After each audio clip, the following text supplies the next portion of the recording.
the Louvre accelerator and art authentication methods.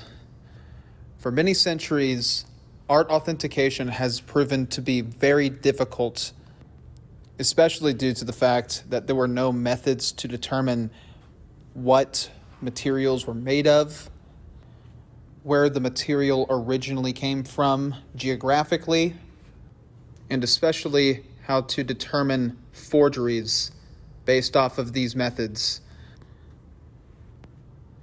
Through discovered methods such as Rutherford backscattering spectrometry, particle-induced X-ray emission, particle-induced gamma emission, and other areas of detection to determine certain properties of materials, have all been used in the Louvre Accelerator facility to determine the authentication of art.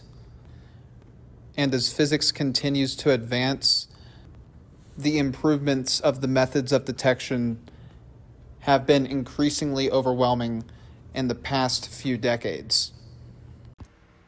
Construction of the Louvre first started under King Francis I in 1546 by an architect he hired by the name of Pierre Lacoste. During the 17th century, major additions were made to the building by King Louis VIII and King Louis IX. Under them, their chief ministers, Cardinal de Richelieu under Louis VIII and Cardinal Mazarin under Louis IX, acquired outstanding art collections, including that of Charles I of England and works of arts all throughout the European countryside.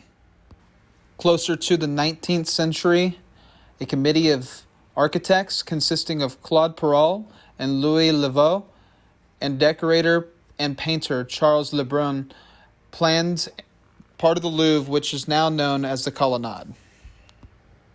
The Louvre officially ceased operation as a royal residence under King Louis IX when he moved his court to Versailles in 1682. Closer to the 1980s, the museum underwent major remodeling and is now made more accessible to visitors, but still operates fully as an accelerator as well for art authentication. The Accélérateur Grand Louvre d'Analyse Élémentaire, or known as the Algae system, is located 15 meters beneath the Louvre. It was first constructed in 1987 and later inaugurated in 1989 as a full working accelerator. The system runs off of two ion sources, one being a duoplasmatron source that produces hydrogen ions, and the other being an alpha source that produces helium ions that produce protons up to 4 MeV of energy and alphas up to 6 MeV of energy. And the accelerator itself is a 2 MeV Pelletron electrostatic accelerator. As we can see in the chart, we have our incident beam that runs into the 2 MeV Pelletron electrostatic accelerator that then has a beam splitter that splits the two ion sources, which are used for a numerous amount of detection methods. The detection methods and techniques of the algae system from the two ion beams include detection methods such as particle-induced X-ray emission, or PIXI, Rutherford backscattering spectrometry, nuclear reaction analysis, gamma-induced charged particle emission, elastic recoil detection analysis, and ionoluminescence on the extracted beamline. These techniques are limited due to the fragility of the paintings and other objects we are observing, but upgrades have been introduced over time due to advances in physics and allows us to answer questions such as how old the piece of art is, what it is made of, and where the material came from. From the image example, we can see how each of the detectors is used and why they are used for their specific purposes. Particle-induced X-ray emission includes an X-ray detector that measures the wavelength of the emitted X-ray.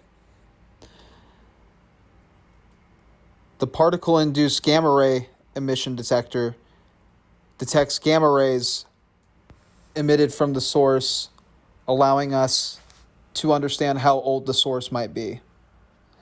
And the Rutherford backscattering spectroscopy allows us to know what the material is made of.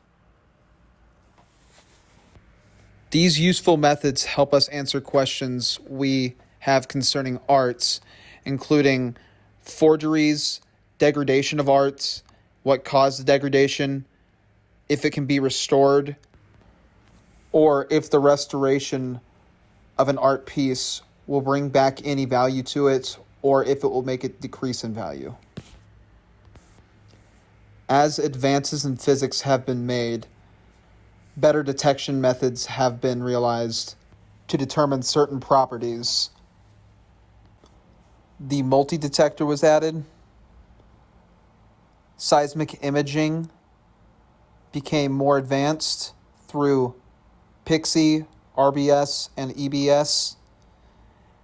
And automation and adjustments to the beamline have been made over time to better focus the ion source on whatever is being targeted. The multi-detector process consists of a beam splitter located past the 2 MV Pelletron electrostatic accelerator that splits the two ion sources for different types of analysis. Advances in physics have been made, therefore upgrades to the ion sources and detectors have also been made to be able to increase the detection of the solid angle, which allows for better sensitivity of trace elements to be able to not harm whatever we are detecting, decreases the particle flux, and increases the study of fragile materials as to not damage anything that we are observing. PIXI energy dispersive detector, which allows us to detect what certain elements are made of. PIXI wavelength dispersive spectroscopy, in which we read the absorption of X-rays. Ionoluminescence, which measures the light waves scattered off a material. Systematic imaging through RBS and PIXI methods. RBS annular detector or external detector, and a dose detector. Through the use of systematic imaging and adjustment to the beamline, we have made our RBS and PIXI mapping much more visually easy to see. Through these detection methods, we are able to see what things are made of based off of the photoelectric effect using ionoluminescence, understanding the density of objects based off of Rutherford scattering, and understanding how old things are through their decay process. The image to the right is the Rutherford backscattering and the PIXI mapping of a stained glass window of Chartres Cathedral, constructed around the 12th or the 13th century. Through these methods, not only are we able to tell an object's density or determine what a piece of art is made of, both of these ideas are used to determine authenticity as well as to determine the origin of the art. Since the introduction of RBS methodology mapping, we are able to see these energy peaks, which relates to us the original element and source of the art piece. This additionally tells us the decay rates of any piece of art based off of the elements they are comprised of, which can help us determine methods of preserving art and additionally better methods of detection based off of the decay rate that we can read through the X-ray emissions.